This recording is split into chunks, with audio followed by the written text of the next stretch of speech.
So it says we are recording. So I hope. All right, I want to welcome everybody to the Chaffee County League of Women Voters. I'm Margie Gray. I'm a member of the leadership team, and I will serve as today's moderator for our program. And I hope this finds all of you looking forward to spring and summer and a slowing of the COVID infections, and hopefully the return to in-person get-togethers. It's been over a year since we've all had a chance to be together. First, I have a couple of short announcements to make before we begin. I will ask for you to please mute yourself and stay off video for this part of the program. And that way it's less distracting. And if you choose the speaker view in the upper right-hand corner, you'll get a good view of the speaker and of her PowerPoint presentation. Please post your questions in the chat box at the bottom of the screen. And Carol Markova will also a member of the leadership team, and I will ask Sandy the questions. This way we'll hope to cover as many topics as possible. At the end of the program, we'll ask all of you to stay on, unmute yourself, put on your videos, and let's have a Zoom social. Yay. Some other upcoming events. This will be a busy month. The leadership team will be hosting 2 newcomer get-togethers via Zoom this month. We'll have a coffee at 10. You get to bring your own coffee of choice, of course, March 15th. And then on the 22nd of March, we're going to host a 5 o'clock happy hour. Those 66 members who have joined over the past 2 years will be receiving a special invitation to meet members of the leadership team and a chance for the leadership team to put a face with a name. And we'll hope that you all will join us. The leadership team is also going to be sending out a survey to all of our 114 members to get your input on upcoming programs and other topics and learn more about your interests and your talents. Our next meeting will be April 12th. It's a Monday, and it's going to be a happy hour via Zoom. So it's going to be at 5 o'clock. We'll have our annual meeting where we'll adopt our budget and election of our leadership team. And if anybody is interested in being part of our team and learning more about the league, please let me know. We'll be glad to have you join us. And then at 5:30, our speakers will be the 3 county commissioners who will then address, which they have always done that in the past. I gotta. Also in April, we're going to host a drinks and dialogue, and the details on that will be coming soon for the website. And now, Carol, would you please introduce our speaker? I'd be glad to. I really am very, very happy to introduce Sandy Long. You can see her picture next to mine. I think it's great that we have a member that's going to be our presenter today. Sandy was originally from Colorado, sorry, Sandy, but moved to Texas for her education. She has a bachelor's in electrical engineering and a master's in business administration from Southern Methodist University. She's worked in the energy sector and 4 years with solar energy and retired from Hewlett-Packard Enterprise. She moved here in 2015, is that right, Sandy? After building a house with her partner, Cindy? 2019. 2019. Full-time, And she lives in Buena Vista, and she enjoys a lot of different things. Hiking is one of them, and is looking forward to being able to have things person to person. I also like you all to know is that she is the organizer and the mover and the groover behind Chaffee County's Citizen Climate Lobby. And I'm a member of that organization and just joined the national organization, Sandy, finally. It's with great pleasure that I introduce Sandy. She's got dedication and she's got energy, and this is what we need in Chaffee County. So Sandy, take it away. Great. Well, thank you. Thank you so very much for having me. You should all now see the slides. So let me know if that's any problem there. I'm very happy to be here. We're going to be mainly talking about a bill before Congress, the Energy Innovation and Carbon Dividend Act. It will be reintroduced in this session, hopefully in the next few months. So let's get started. I'm going to do some introductions, talk a little bit about climate change and impacts, spend a lot of time on the bill, or not that much, but most of our time on the bill. And then also talk about what the league is doing, especially the Colorado League, setting up a climate emergency task force and some of the things happening in Colorado. And then we'll wrap up and have your questions. So Citizens Climate Lobby, for those of you who don't know, is a group that has over 190,000 volunteers internationally. Most of those, of course, are in the US, but it's got a lot in Canada and, of course, around the world. The goal of Citizens Climate Lobby is to build political will for a livable planet. We are nonpartisan, like League of Women Voters. We recognize that climate change is something that impacts Democrats, Republicans, Independents. So that's why the solution needs to be nonpartisan.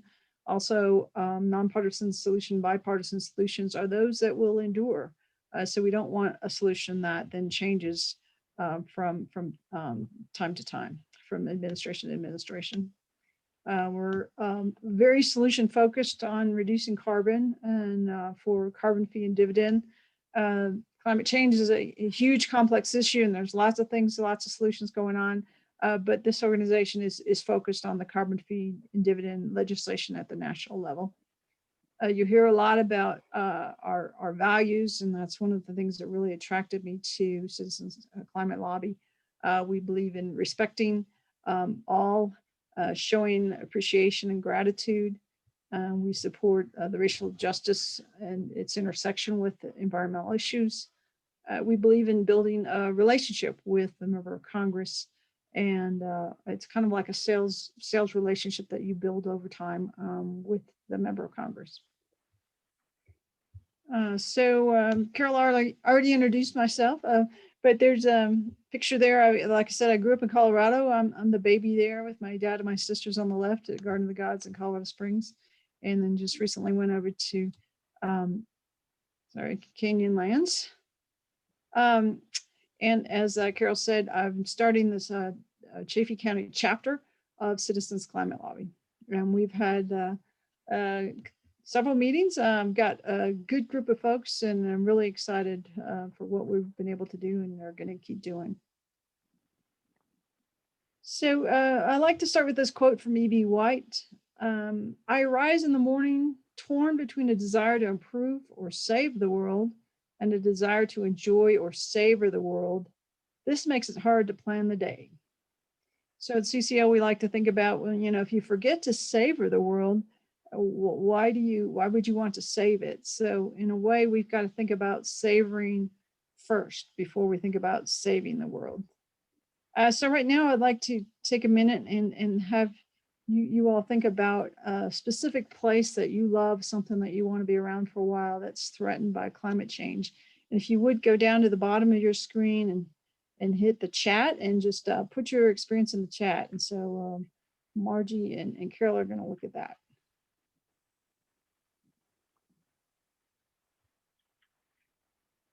So any chats coming up? Not yet. They must be all shy. Oops. So what places do you think about when you want to savor? Actually, I thought about yesterday. I was really savoring yesterday. It was just gorgeous. I'd like to save our public lands. Public lands, very good. This valley. Yeah. Somebody said this valley. Sue said this valley. Alpine meadows, Cheryl said. Diverse forests with flowing streams. Okay, great. So Thank you all. Sandy, I'd like to say something, and that is, for me, for over 30 years, I sailed in one of the most beautiful reservoirs in northern New Mexico. It was absolutely the height of our year to be able to moor our boat, use it as a cabin, and sail from the 1st of May to the 1st of October, that reservoir is gone. There is no water at all. Wow. Somebody also mentioned about my own land and will the well keep going? And Ellen has said the coral reef. Oh, yeah, that's very sad. Okay, thank you all. That's very good. Thanks for your sharing that. So when we talk about climate change, I like to bring up the 5 big facts, and these are by the Yale program. And first off, scientists agree it's real, it's us, it's bad, but there's hope. So when we say scientists agree, 97% or more actually of actively publishing climate scientists agree that humans are causing climate change, global warming and climate change. And I try to avoid the word believe, since this is not really an act of faith. It's a scientific consensus. It's real. We see it around us. It's not something in the future. It's something that's affecting us now, and it affects others around the world, but it also affects us. So it's not just some distant problem and some problem on the other side of the world. It's affecting us. It's us. It's caused by humans. Natural cycles can't account for this increased heat. In fact, we should be headed toward an ice age now. So you think about we're getting warmer and we should be getting colder. So all of this additional heat is human caused and more. It's bad. Even if you just look at sea level rise, we're going to see millions of climate refugees. We're going to see some devastating economic impacts.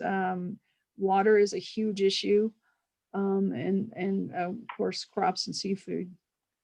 But there is hope.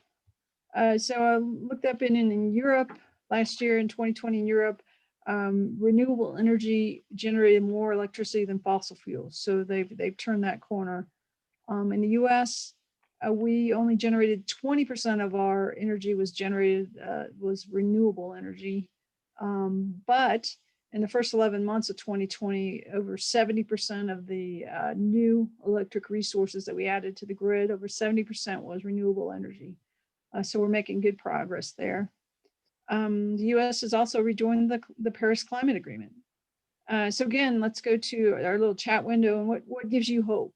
And sharing the chat window, recent things that may give you hope about climate change or addressing climate change.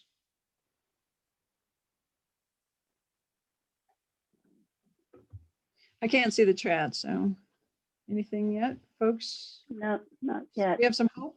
You're asking for hope that people have about climate change. Is that what you're asking? Yeah. What has given you hope recently that we may be able to address climate change, or that things are going in the right direction there? Sheila said efforts by organized groups like the CCL. That's the Citizens Climate Lobby. Alan said a change in U.S. leadership. Grassroots efforts by people like you and Sue Greiner, Karen said. I see. I thought just,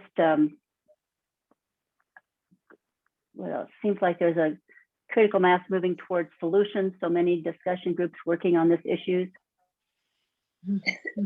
Marna said. Okay.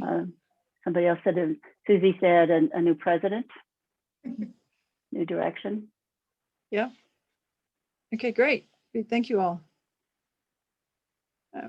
So I don't know if you've heard about Dr. Catherine Hayhoe. She's kind of my climate hero. She's a climate scientist at Texas Tech University. She's been called perhaps the best communicator on climate change, and she explains things really, really well. She authored some parts of the National Climate Assessment. She's had a series on PBS called Global Weirding.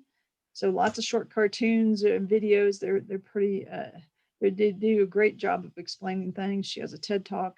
Anyway, I encourage you to follow her on Facebook and check out some of her interviews. She says the number one thing we can do about climate change is talk about it. So we're doing that. We're doing that right now. So quickly, most of you are aware of the climate change impacts in the U.S. We've seen increased U.S. wildfires, and we've seen a lot of that in Colorado here. And one of the more disturbing things is not just that we have more wildfires, but that the wildfire season is longer. I mean, we had wildfires into October last year. It was just crazy. We're seeing a lot more days over 100 degrees in Phoenix and places like Dallas, and more days over 90 degrees in Denver. Denver's getting pretty warm. Alaska snowpack is starting later and melting earlier.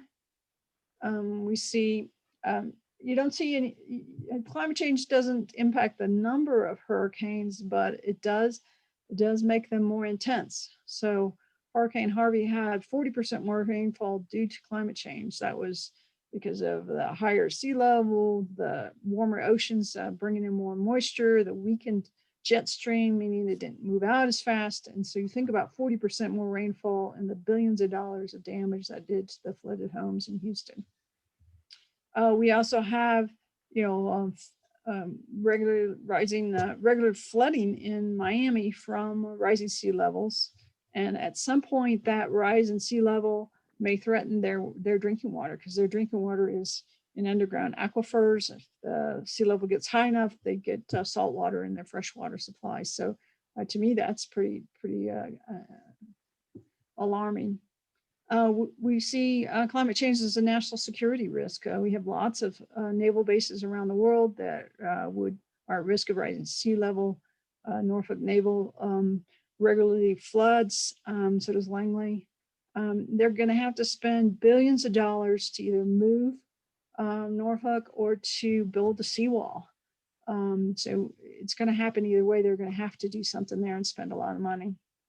I have some friends on Cape Cod, and they told me a couple of years ago, we don't have cod anymore on Cape Cod.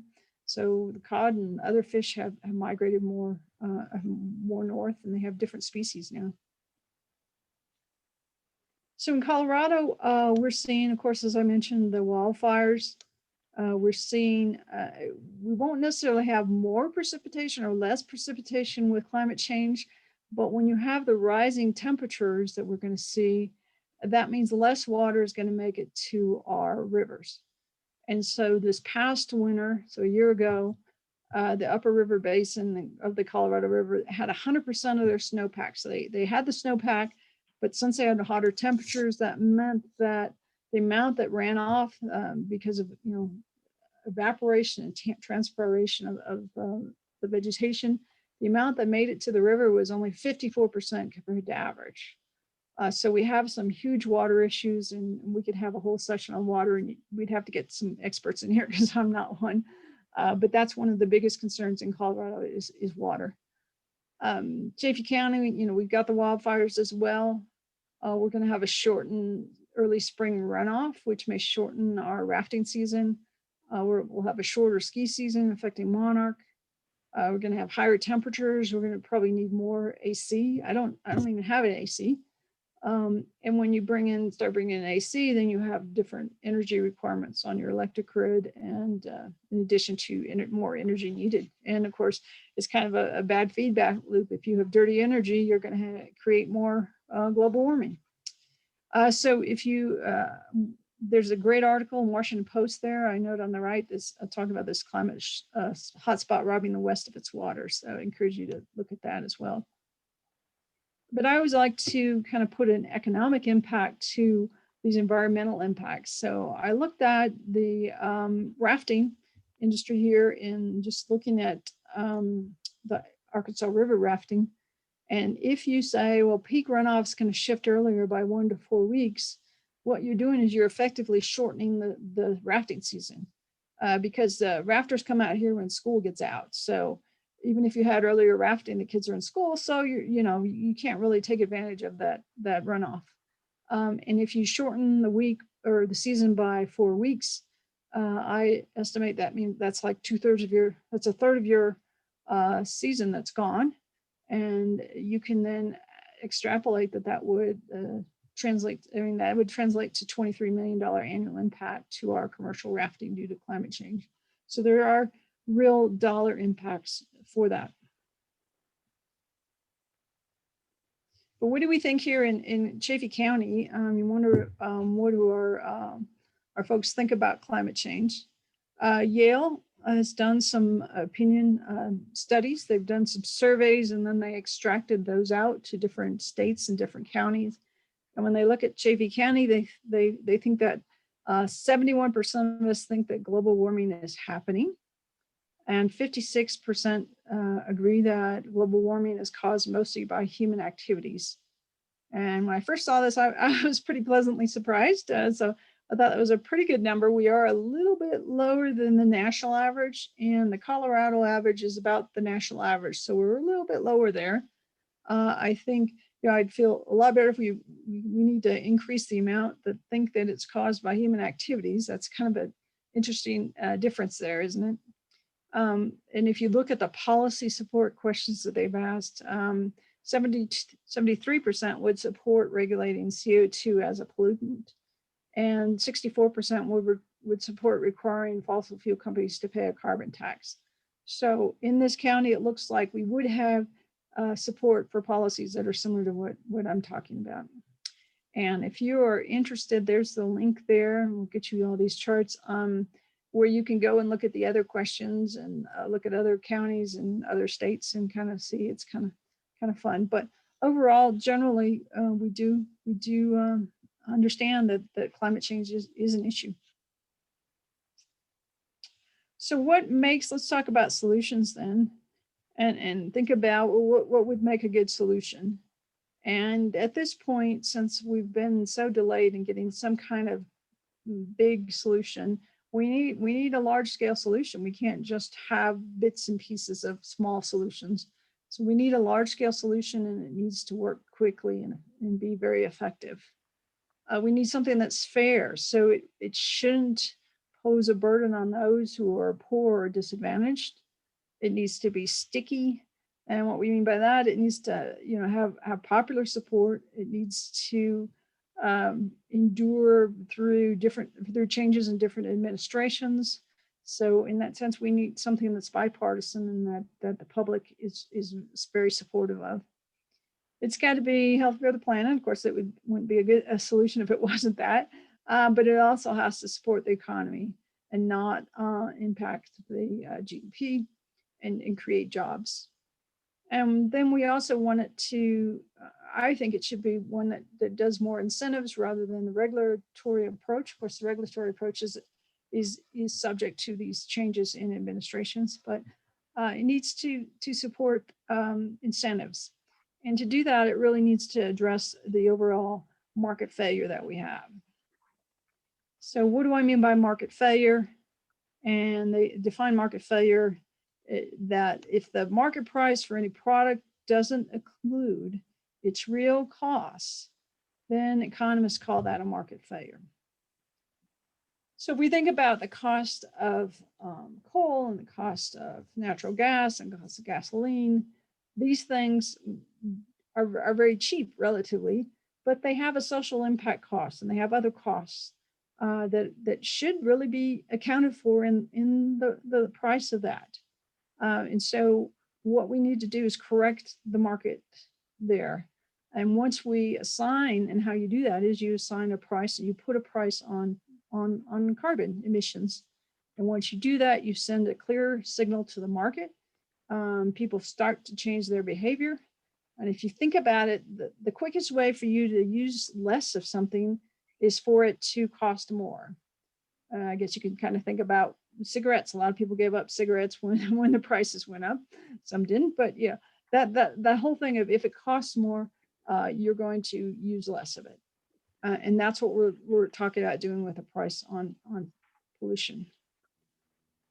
So here it is, the Energy Innovation and Carbon Dividend Act. It was introduced in the House and reintroduced last year, but it has not been introduced again this year. It was also introduced in the Senate in 2018, and it will be introduced again. So I think they're waiting for, Biden's in, and now the infrastructure COVID package. So I'm keeping my fingers crossed. I'm hoping they're going to get to this pretty soon. But what is this bill? Well, it's an effective bill. As we talked about, we need an effective bill. It is projected that it would reduce America's emissions by at least 40% within 12 years. And this is supported by economists and scientists as being a very simple and effective and a comprehensive policy. It's going to be good for people because once we reduce that pollution, we're going to actually save lives. Right now, poor air quality, it's estimated it causes 114,000 US deaths each year and probably sickens a lot more. So we are going to improve and have better health. So that's a good thing. It's going to be good for the economy. They've estimated that it's going to create more jobs than you lose. And so it'd be creating 2.1 million jobs over the next 10 years, and it would not be a substantial impact on our GDP. And here's a big part about it. It's going to be revenue neutral. So all the money that's collected is going to be returned back to Americans so that they can share it, they can spend it however they choose. And getting that money back into the pockets of Americans also will help low and middle income Americans deal with this new carbon fee. So how does it work? Get my slide to go there. First off, we're going to charge a fee on the fossil fuels at the source of the carbon. So you're going to go to the mine, the well, or the port and assess, the government will assess a fee. And then those monies will be collected. The fee is going to start at $15 per ton of CO2 in the first year, and it will increase by $10 per ton after that. So you're going to start it at a low level, not make much disruption, and then increase it slowly each year. It's the fee that's going to help us get the emission reduction, because once that happens, then people will start to look for cleaner and cheaper options. So if you think about your gasoline, you're going to get, it's going to go up about 16 cents a gallon that first year. And I remember several years ago when gas was over $3 a gallon, and people really started thinking about how much gas they were using. They started thinking about more efficient cars and how far they commuted to work. So it helps drive the right behavior. And it's, I think it's long overdue. I think we have too cheap as gas. The second part of it is what they call a carbon dividend. And that's where we take all the money and return 100% of the net revenue to households as a dividend. So the money is going to be allocated in equal shares each month. So each month you're going to get a check, and Margie, you'll get the same amount of check that I'm going to get, actually, and it's not really going to be a check. So it's going to be similar to what they're doing with the pandemic and the what do they call those? Your money that you get from the stimulus money. You're going to get it in your bank, your taxpayer bank account, or some will get debit cards, etc. So equal share, like I said, is going to go to each adult with a social security number or a taxpayer ID, and you get half shares for each child under 19. It's going to be administered by the Treasury Department, and the cost would not exceed 2% of the revenues over time. So this dividend to me is very important because with them distributing all the money to households, that means that the size of government does not grow, and that's very important to conservatives. And so that means it's important to bipartisan support. And it also means that lower incomes are not disadvantaged by the carbon fee because they will be getting this check. And in most cases, the check they get will be greater than the increased energy costs. And I've got some charts to show you that as well. So we're seeing in the pandemic relief packages how this works. You get the same mechanism to get the money back. And we're also seeing discussions from on the pandemic relief of how important it is to get direct money to individuals to stimulate the economy, that's a preferred route rather than tax credits or special programs. Okay, and on the right side, we have the carbon border adjustment.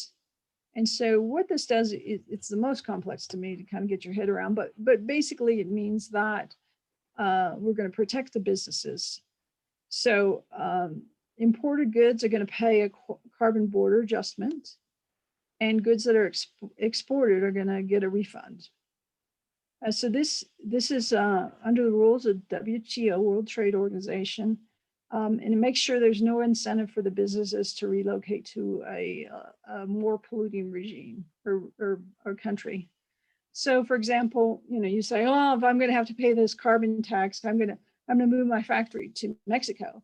And so what will happen was, you move to Mexico where they don't have a carbon fee, and you ship the goods to the US, and the US is going to say, okay, you don't have a carbon fee. We're going to put a tariff on this bill. So we're not going to disadvantage those people that stayed in the US. So that's what the carbon border adjustment does. So here's another way to look at it. We're going to have the fees paid from coal, oil, and gas. They're going to go into this carbon dividend trust fund. Also utilities and refiners and manufacturers are going to have increased costs because of that the fees that are paid. And the American households will see slightly increased prices.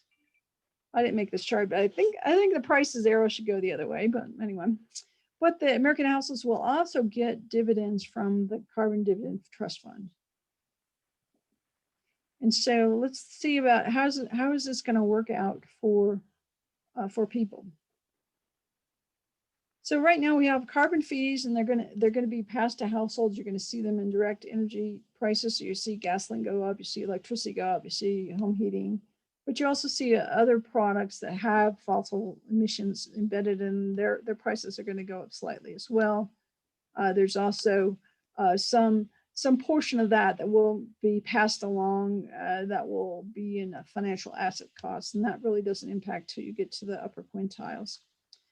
So what they've done is taken all of the US population and divided into these 5 quintiles based upon the consumption, which consumption just means how much each household spends on goods and services.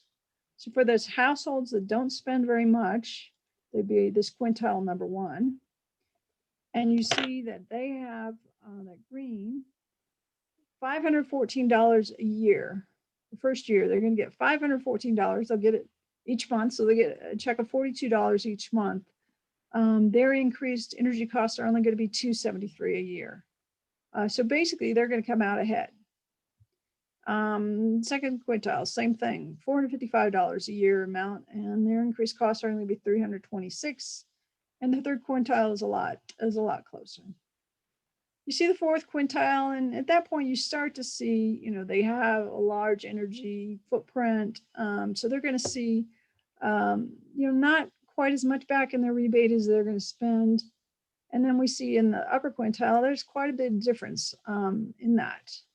That they would spend $921 dollars an increase, but they'd only get $383 check. But if you think about these households, that money per year is really nothing compared to their percent of their net income. And these households are ones that have more money to invest in solar panels for their house, to go get EV vehicles. So they're going to be they're not going to be in this bad a shape, really. They're going to make changes quickly to improve that as well. But again, then we want to say, well, what's going to happen in our district? So Colorado District 5, Congressional District 5. They've looked at these numbers. CCL hired a consultant to look at that. And his analysis says that 85% of the households are going to benefit or have just a minor loss. So we're going to have over 85% of people that'll come out okay with this. And if you look at the lowest quintile of consumption, we'd have 95% would benefit, 3% would have a minor loss. So 98% of those would do fine. On the right, we have kind of a breakout of the same information by different groups. Listen, I'm in a Zoom meeting. Can I call you back? Carol, you're not on mute.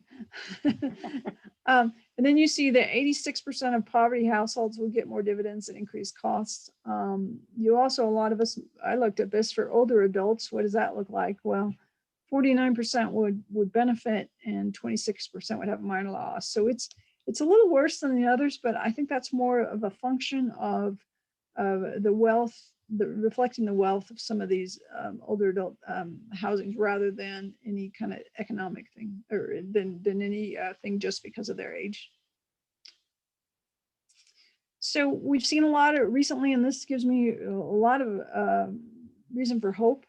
There's been much support for carbon pricing. John Kerry is Biden's special presidential envoy. He had an article in November about carbon pricing.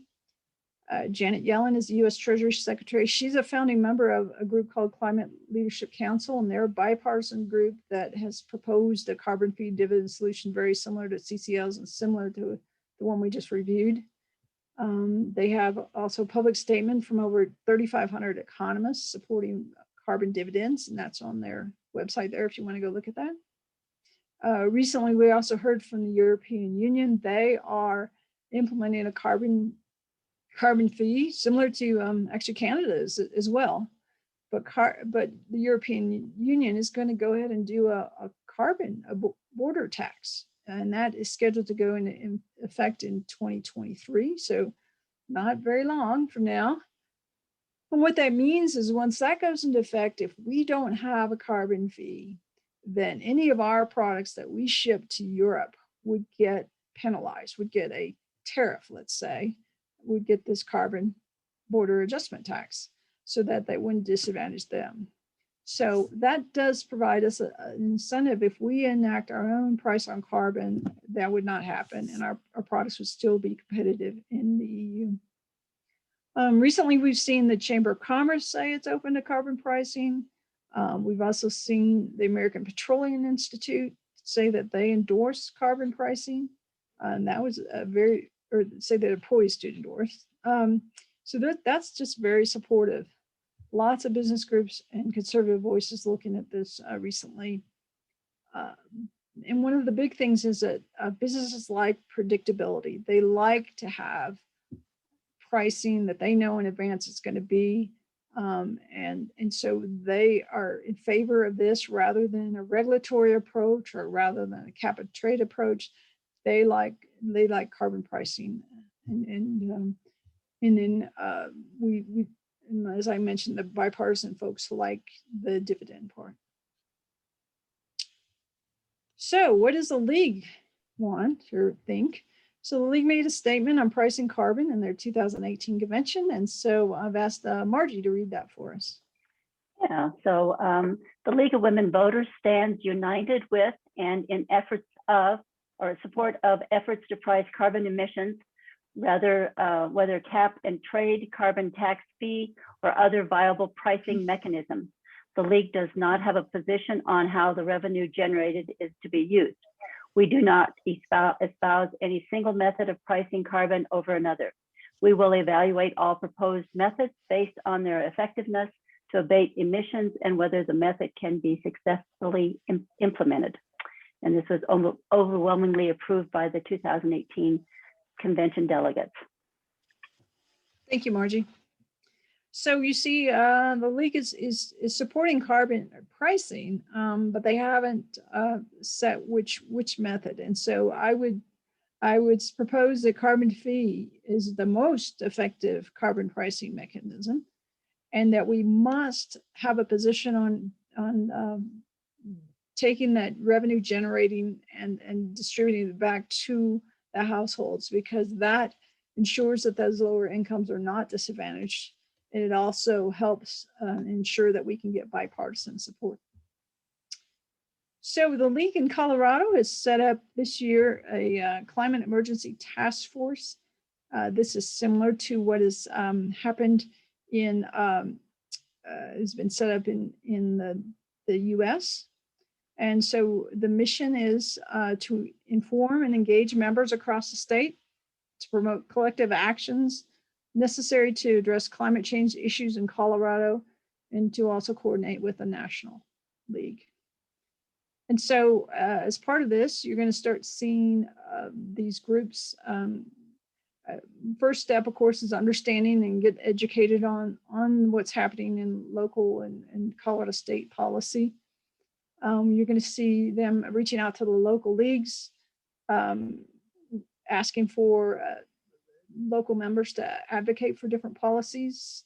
We're going to see some webinars, workshops, presentations, and some forums. So expect this just started a few months ago, but if you expect to see a lot more in this area. And what we want to talk about is action happening, not just papers on things, but how we can influence things. So I am on the energy and the water committees. Like I said, we're just getting going. Solar's listed here separately, but I think it's part of the energy thing. They've also got public health, migration, air, food supply, plastics is very interesting. Transportation is very interesting. And of course, like I said, water is very interesting. We did not set up a subcommittee for climate justice because we want to make sure all of these areas look at that and make sure that they are incorporating that. So if you, we're looking still for people that want to be part of these subcommittees. And with Zoom, we were able to, of course, meet with people across the state. So if you want to be involved, let Margie know or let me know, and we'll get you signed up. So as part of the energy one, I've been involved with what's looking at what's happening in Colorado. And so what we're seeing there is that Colorado has it has made, absent any federal action, Colorado has passed this House bill in 2019. It was a climate action plan to reduce greenhouse gas pollution. Excuse me. And it sets these greenhouse gas emission targets. And recently the governor's office has issued a roadmap called this greenhouse gas reduction roadmap, pollution reduction roadmap.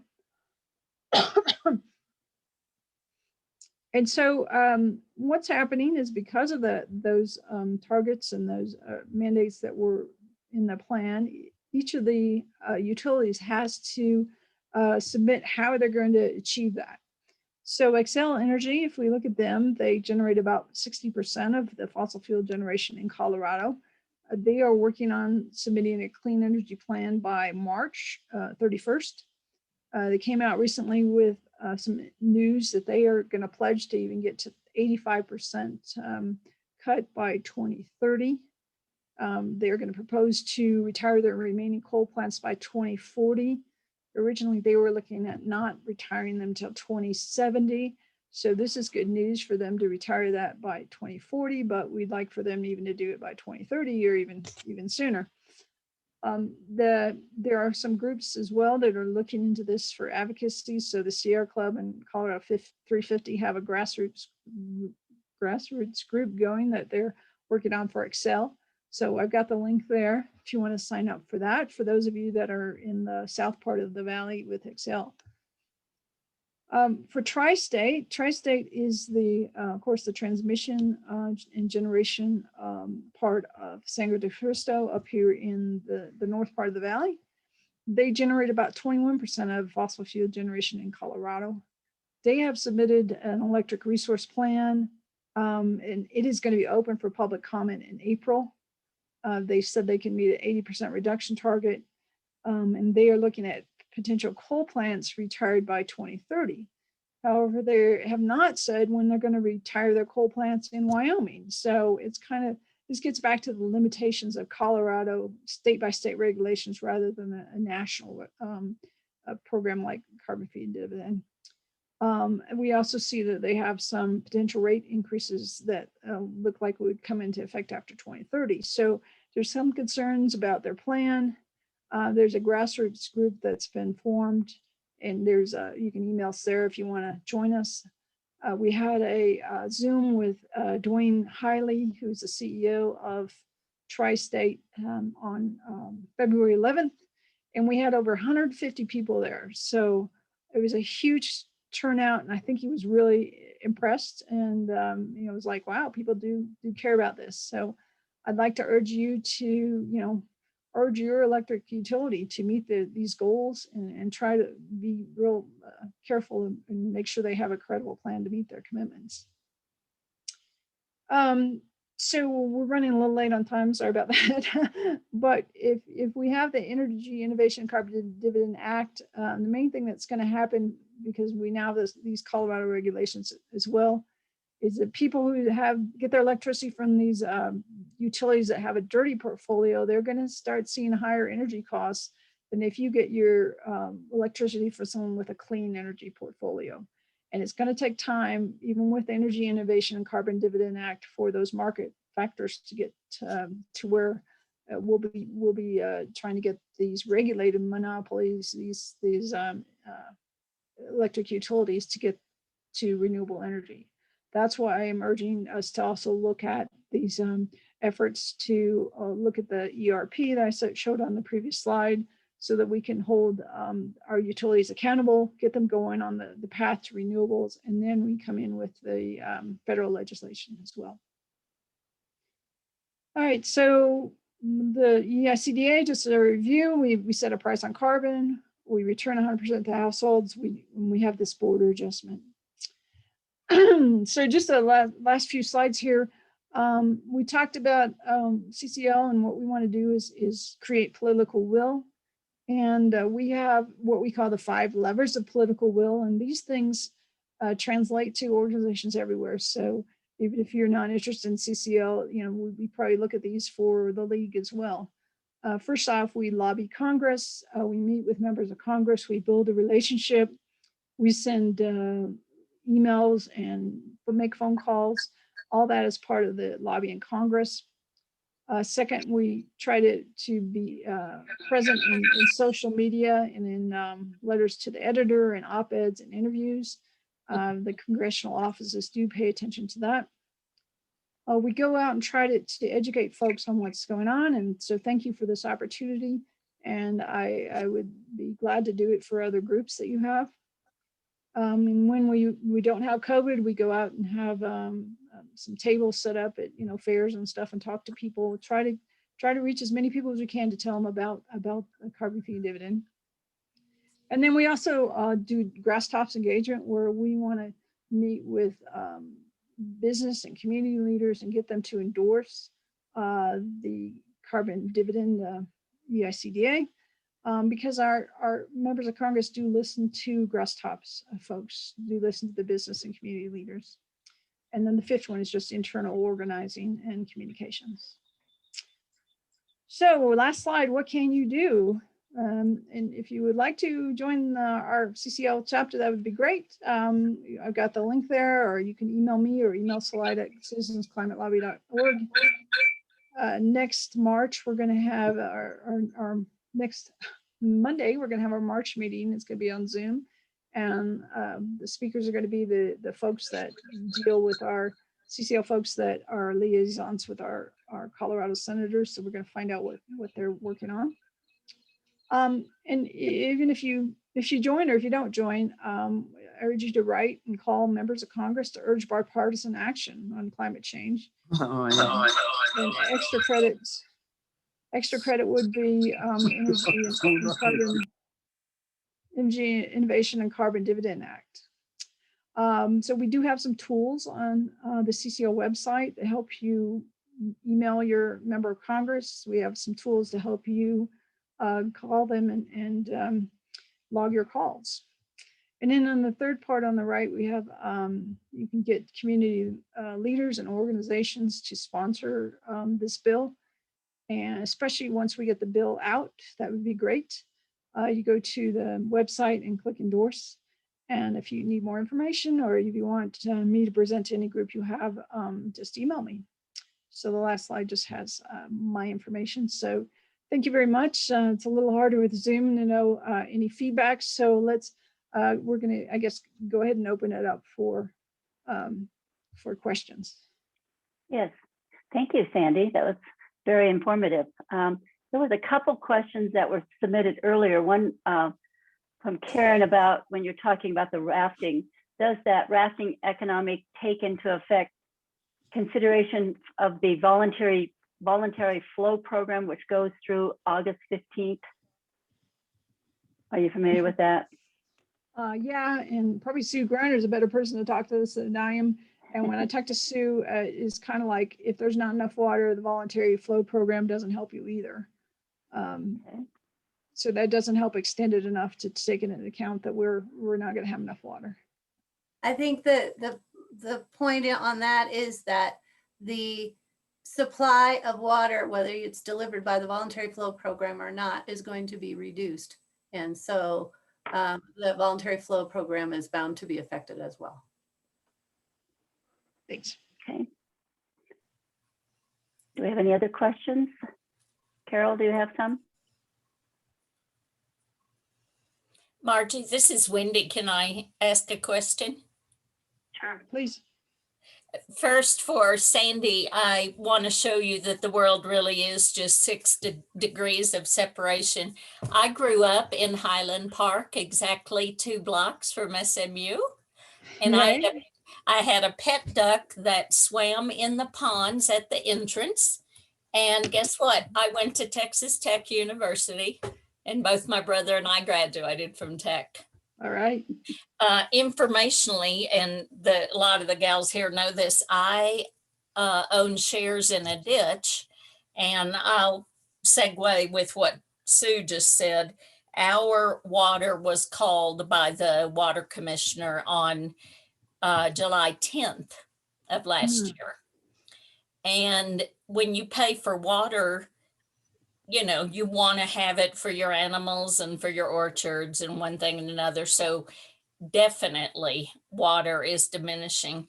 I will tell you that I am surprised this has the kind of bipartisan support that you are representing, because in my area, a lot of the property owners could give a rat's ass. I watched them like let water just run down the street and down their driveway, and they say it's not your business. And I say, listen, we are all on the same aquifer, and when you waste very precious resources. So will you reinforce again that, and I'm going to read this article from the American Petroleum Institute. I can't believe that they support this, honestly. You know, I'm a Texan, changed. I'm vegetarian and a big environmentalist, but can you reinforce that you really believe this has some chance of going somewhere? So yeah, a couple of items there. I think some businesses, you know, you always have to be worried that they're just saying this because they know, you know, people want them to talk about it, but they're, you know, on the other hand, they're not doing it. I think that they are saying this is the less of evils, you know, the lesser of the evils, and they don't want a lot of regulation. That, you know, even Exxon a couple of years ago talked about carbon fee, you know, that they want market mechanisms, they want something predictable.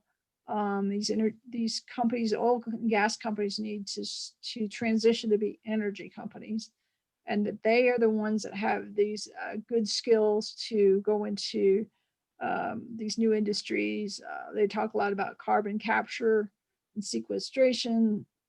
They talk about hydropower. You know, they have the ability to do these big kinds of projects. So I think there is some movement. I am part of the lobby team for Congressman Lamborn, and we met with his office last Monday, and they say they are open to this bill. Now that doesn't mean they're going to sponsor it. It just means they're less antagonistic about it. But they're starting to hear more and more from some of the conservative people. So it is. I think things are moving a little bit. There's talk about this carbon fee and dividend could be passed using budget reconciliation in the Senate. And if that's true, we don't have to get any Republicans. You know, you'd hate for it not to have any, but Murkowski has talked about carbon fee being something needed. Mitt Romney has recently talked about it. So we've got a little bit of support from moderate Republicans. So it's like you got to hope, and you got to work toward it. You got to, and if you get discouraged, you got to take a little time for yourself. But you've got to, it's the best. I think it's the best option that we have to get something big and effective going. There's a question on, do you know if XL Energy has a plan to reduce CO2 emissions? And then there was another CO question. What about other sectors producing CO2? Yeah, so the slide I showed with Tri-State had XL Energy on that, and they do have a plan, and they will be submitting theirs by March 31st. So if you want to join that group, you could get information on when that's coming out. And I know for the Tri-State group, Sarah Sneed is going to give us some points of what we want to do and you know, of how to petition with the PUC. I'm also hoping that the League of Women Voters Colorado, that task force, and then I'm on the energy subcommittee, I'm hoping we can also get kind of those, I guess, talking points and get it out to the members to say, if you're with, you know, Tri-State, the comment period is open now, and here are the points we want you to make. So we do a similar thing for Excel. Okay. It should be coming up in the next few months. Thank you. Alan said, how do you and CCL react to the views of Bill Gates that there is a need for fundamental changes in industries like cement production, and that the concentration just on fossil fuels and electric vehicles is missing the point? I think we're in tune with him, because what we're doing is setting the market mechanism and letting the market decide the winners. So CCL does not have a position on nuclear. For example, Bill Gates is working on a new nuclear reactor, a small scale nuclear reactor, where I think the byproducts are not as harmful. I'm not all clear about that, but anyway, if that comes in and it's cheaper than you know, solar, or even cheaper, I mean, cheaper than natural gas, great, it will work. We've got, even, I forgot to mention in my speech, we do have a geothermal potential here in this valley. We could have a 10 megawatt or up to 100 megawatt geothermal plant in Chaffee County, right there by Princeton Hot Springs, and that would provide 100% base load. And you know, so it's all about making sure the costs are right, and that will drive these newer technologies as well. So I think Bill Gates has got a lot. I think actually what our policy does is also talk, you know, if we would implement it, concrete would be more, because it would have these, and so then you would be incentivized to go to this new concrete that Bill Gates is talking about, which doesn't have as much carbon in it. Okay. Carol, do you have any questions? Any more? I don't see any more on the chats right now. No, I think that we've covered them all, and good job, Sandy. Yes, thank you, Yeah, Sandy. So what we will do is the program has been recorded, and we will put it on our website so people can watch it. And if you're willing, we could maybe put your PowerPoint up there too, if you'd like to share that. We can talk to you about that a little bit later. Some of your has your resources on it, has the resources on it too. So thank you, and we had a nice turnout, and appreciate it. Lots of things to put my head around. You know, that's very good. I appreciate the information.